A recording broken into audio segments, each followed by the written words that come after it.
Nurah Speaks is a weekly podcast that tugs at the soul and consciousness of the Black community. With show topics such as youth empowerment, education, women's impact, and civic engagement, Nurah Speaks challenges the listener to not only join the movement, but be the movement. On the show, you'll learn from insightful guests who have demonstrated capacity in these fields and more, and I'm your host, Nurah Muhammad. Welcome to the show.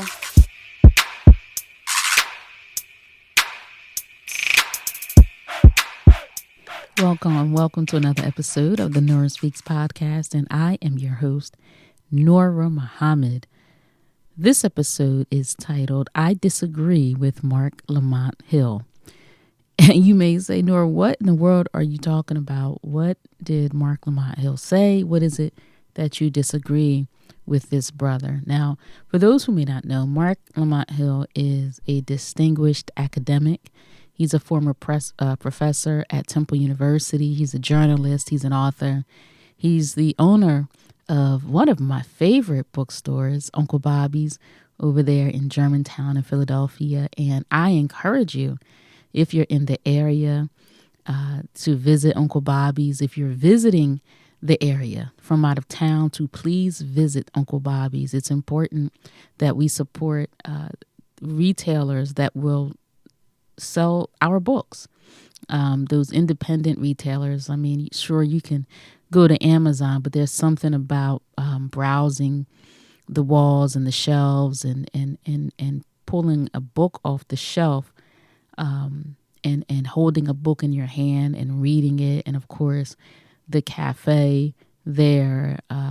Just a really nice, beautiful atmosphere over there. And in fact, I recorded an episode of the Nurah Speaks podcast years ago over there, the episode with Andrea Lawful Sanders, who is the host of at WURD, Word Radio. She hosts the 5 a.m. slot, and she's doing amazing work in Philadelphia, working on behalf of families and communities, and just really enlightening us. And so I think that Uncle Bobby's is an important establishment in our community. And I'm grateful to our brother, Marc Lamont Hill, for opening that bookstore and hosting the authors that he has there, and also ensuring that books written by us and for us are accessible to us. So I'm really grateful. But anyway, back to what I disagree with. You may say, am I taking shots at Marc Lamont Hill? And in fact, this episode is not for him. I'm sure Marc Lamont Hill is not checking for me. And I am grateful that we have him, somebody who will speak with conviction and with passion about issues that mean a lot to us and our people. But here's what I disagree with him on. Recently, Cameron, the rapper, he shared in a conversation with Mace that he does not identify as African American, that he chooses to identify as Black.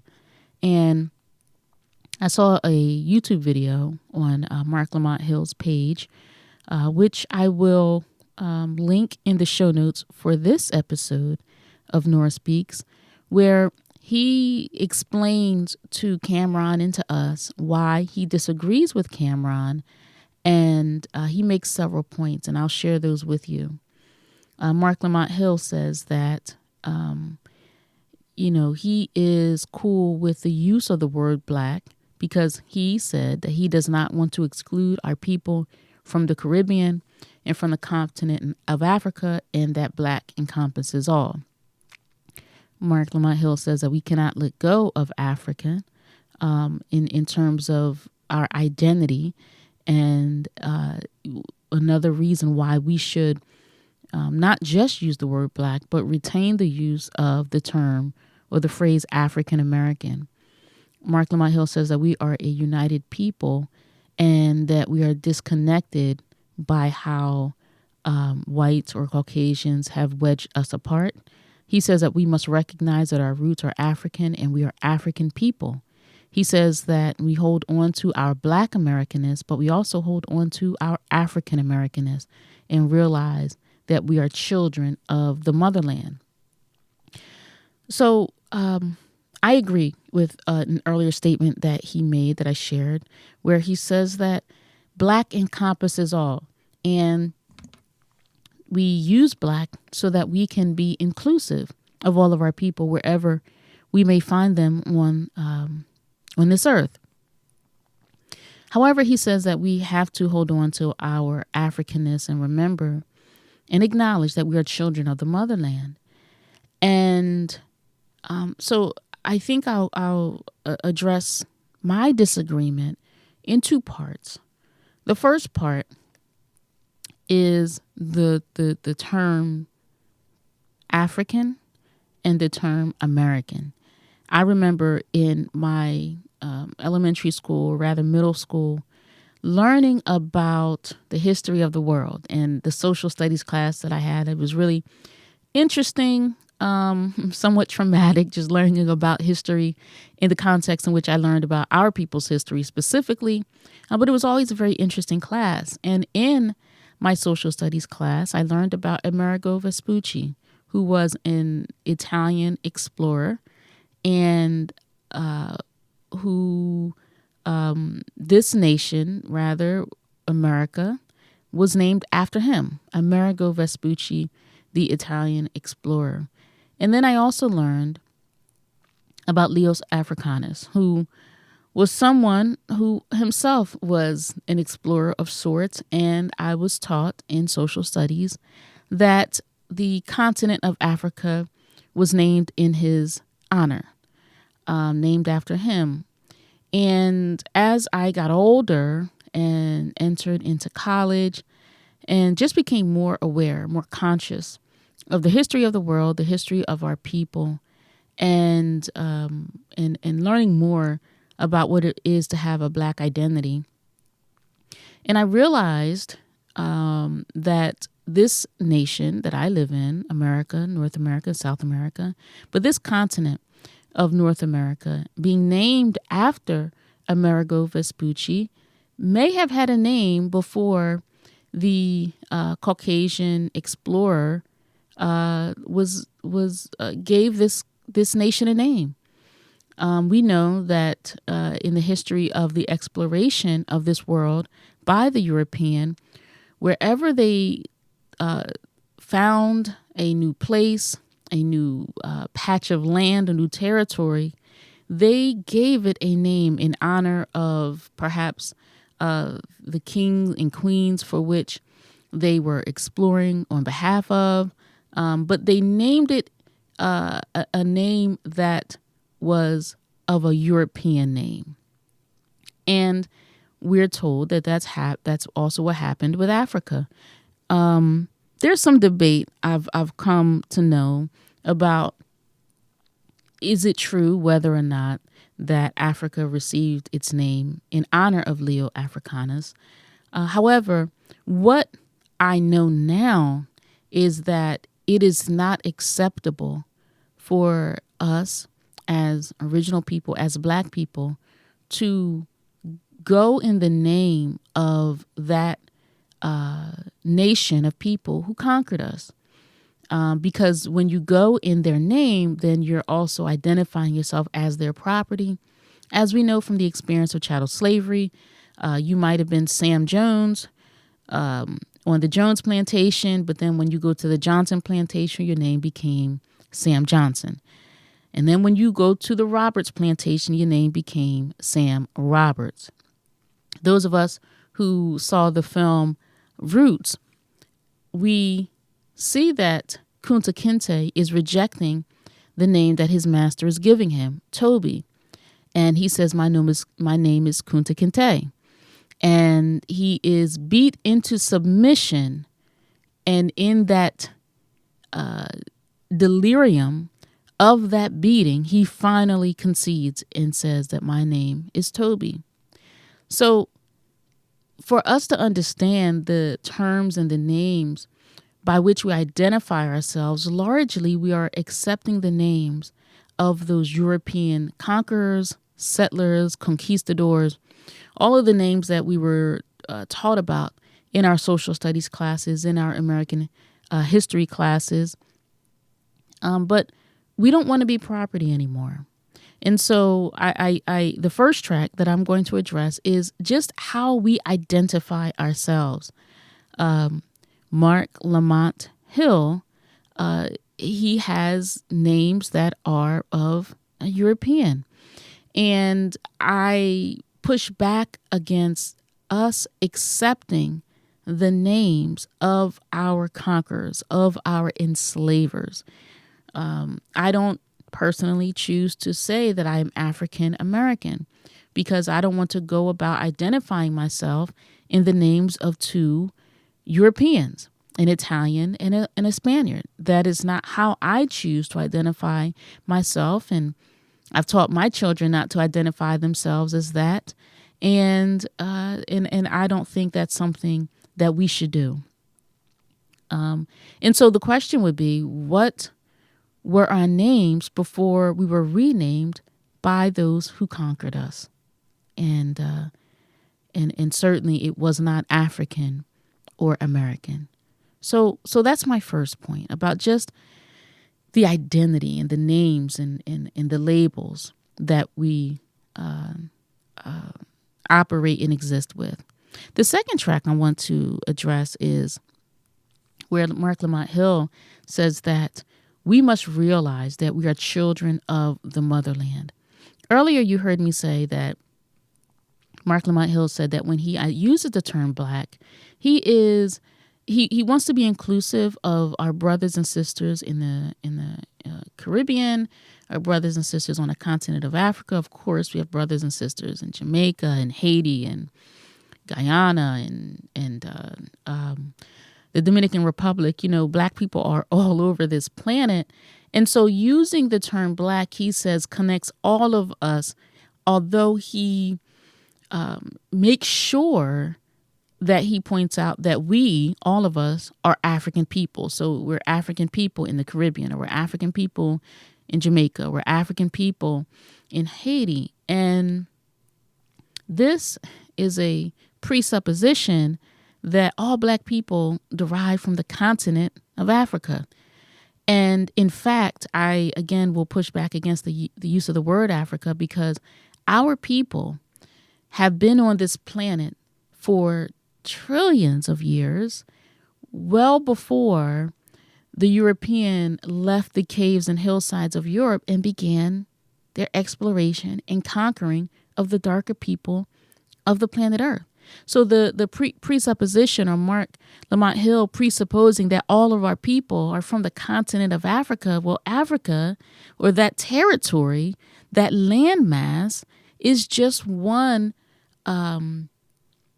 place on this home that we call, and that we originally called, Asia.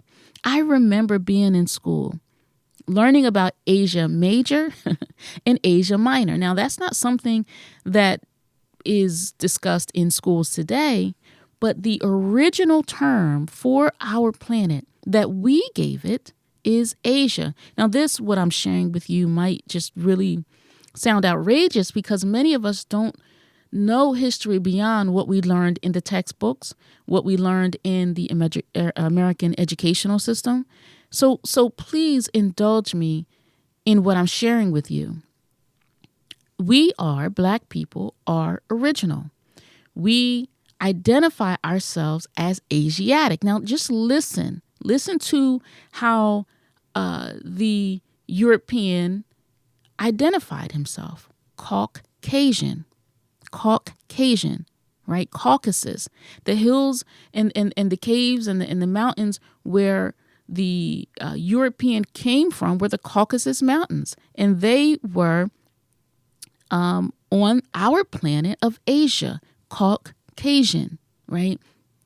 We are the Asiatic Black man, right? We came with the planet. There is no time before the existence of Black people, and the inferiority that we have, and the superiority that we believe of white people or the European really kind of has us in a brain lock where it is hard for us to conceive of a time where we were not ruled and dominated by white people, by Caucasian people. So this can be difficult for you to grasp. However, it is not possible for us to identify, or we should not. I shouldn't say it's not possible because you can do what you want. We should not identify ourselves with those who came and renamed your home. They renamed your home. They broke it up into pieces and renamed it, right? So instead of us talking and having Australia and us saying that, this is Spain and this is England and this is Ireland and this is Africa, we said that this is Asia. As Black people, as original people, our planet was called Asia before the European came and broke it up, carved it out, and renamed it for himself. And so we do not limit ourselves by suggesting that all Black people were on this one part of our planet that is now called Africa, because we came with the planet, right? We find, or explorers or archaeologists rather, have found the remains of Black people all over the planet, all over. Now, there are some parts of our planet that we preferred, the better parts of our planet, and there were some parts of our planet where we came, visited, and left because it was not the best part of our planet. And so that cradle of civilization that is often referred to is a part of is the part of our planet where we settled because it was a better part. But remember, when the European went to explore, when he left Europe, when he left Spain, when he left England in his boat, after being convinced that the world was not flat because he had limited knowledge, he found our people all over the planet, right? I mean, the idea that we call the people who are here or who were here before he went on a genocidal annihilation of these people, he called them Indians, right? Although this is not India, but he saw them and said, oh, they are Indians. They look just like those people in India. He came out of Europe and found dark people all over the planet because our people were not relegated to just one area. And to suggest that Black people only lived in Africa is inaccurate. And so that is what I want to share with you, that we are a people who have been all over this planet, our home of Asia. We've explored different parts of this planet. Certainly, a tribe of us did live in Africa, the continent, what is now called Africa, right? But we were all over. And so when we say, or when Marc Lamont Hill said that he didn't want to exclude African people that lived in South America, or African people, that lived in America, or African people that lived on the continent of Africa, or African people that lived in the Caribbean.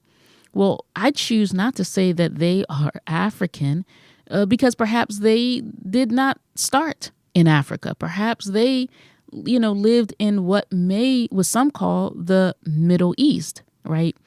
Again, that area of our planet being carved, being renamed, being conquered, as so much of our planet has been conquered by the European who came out of Europe and found dark people wherever he went, and in many areas conquered those people.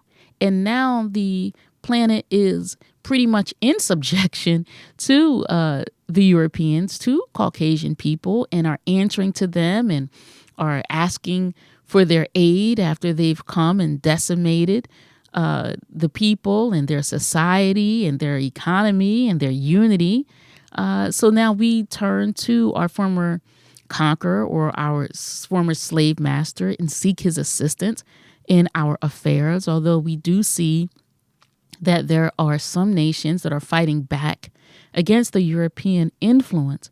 However, I say all this to say that we really, all of us, I mean, and this brother is an academic and he's very, very bright and intelligent, but I disagree with him here that we should identify ourselves as Africans because we don't want to isolate ourselves from the African, whether that's a Nigerian, whether that's a Ghanaian. We're all black. We are all black, no matter where we find ourselves on the planet.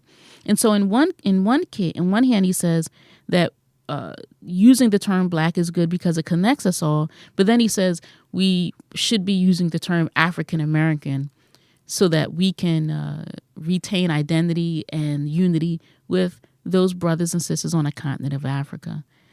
I didn't take it that Cameron was suggesting that he had no connection to them. I mean, he did say, he did talk about the relationship that so-called Black Americans have with those Africans who come here. And we do have some complicated relationships with each other, with our people who come from the continent of Africa, but we have complicated relationships with our neighbors. We have complicated relationships. I mean, North Jersey and New York have complicated relationships with each other, right? The brothers and sisters in Austin and the brothers and sisters in Dallas, we have complicated relationships with each other. But that's because our relationships have been interfered with.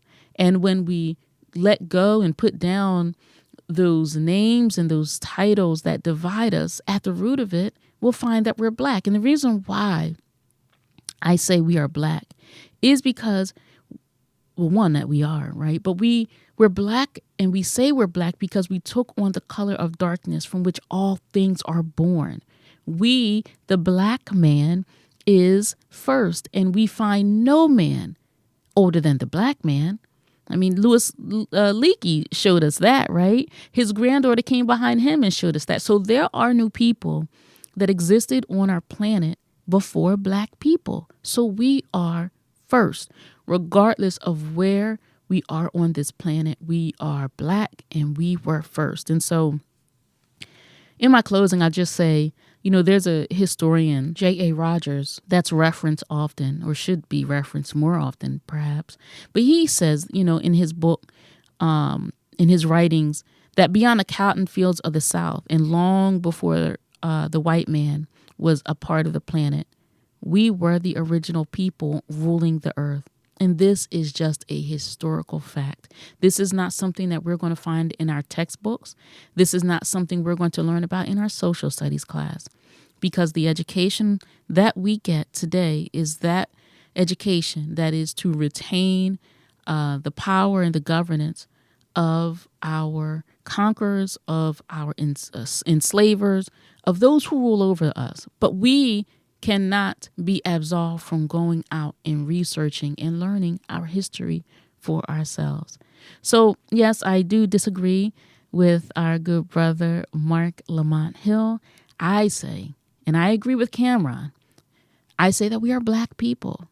We took on the color of darkness from which we created ourselves. And before a European came and began renaming our planet, our home, we called this continent Asia. I'd like to know what you think about this conversation. Feel free to email me at nurah@nurahspeaks.com. Again, I will make sure the link to the brothers' comments are in the show notes for this episode. But we are black people, and this planet, our home, we called it Asia. Thanks so much for listening to this episode of the Nurah Speaks podcast. Until next time, stay in peace. We were brought here as a piece of property. And to keep that piece of property, it is to not allow the property to know the value of the property. What I mean by that, if you had known the history of yourself, you would not have been made a slave. And you won't be a slave now if you have a knowledge of yourself. It's hard to enslave a person that have equal knowledge with you. You just can't do it. And so this knowledge of yourself is the thing that will free you from what you have been suffering from. Thank you for listening to another episode of the Nurah Speaks podcast. Be on the lookout for a new episode coming at you fresh next week. And as always, if you want to learn more about me and the work that I do, visit my website, NurahMuhammad.com. Or if you have a listener question, email me at info@NurahSpeaks.com. You can also follow the Nurah Speaks podcast on Facebook, Instagram, and Twitter at Nurah Speaks Podcast. I'll be sure to include links in the show notes. If this show has value to you, please subscribe, rate, and review, and share it with family and friends. And be sure to check out previous episodes. And remember, don't just join the movement, be the movement. Stay in peace.